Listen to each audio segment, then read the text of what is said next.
ఎవరు మన కోసం చేయలేరు. ఇప్పుడు ఆ యేసుక్రీస్తు వారి సిలువకు శత్రువులుగా నడుచుకుంటున్నారు. ఎట్లా నడుస్తున్నారు? మిత్రులుగా కాదు, ఇష్టలుగా కాదు, శత్రువులుగా నడుచుకుంటున్నారు. శత్రువులుగా నడిచేవాళ్ళు ఎవరు? వాళ్ళకి ఇష్టం వచ్చిన భక్తి జీవితం చేసేవాళ్ళండి.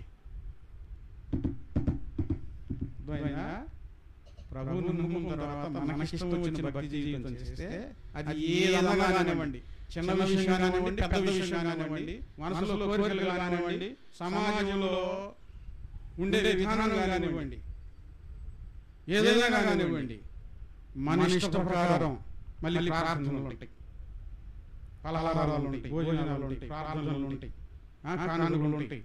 కానీ నడిపి ఎవరిది? మాదిరిగా నడవడం కాదు, క్రీస్తుని పోలి నడవడం కాదు, మన ఇష్టం. ఏంటి? మన ఇష్టం. మన ఇష్టంగా నడవాలా? ఆయనకి ఇష్టంగా నడవాలా? మన ఇష్టంగా నడిపితే ఎవరికి శత్రువులు? క్రీస్తు సిలువకు శత్రువులుగా నడుచుకుంటున్నారు. ప్రాప్తిని తీసుకున్న తర్వాత ఈ పెదాలను అబద్ధాలాడితే సిలువకు శత్రువు. చెప్పండి ఎవరు? మిత్రులా?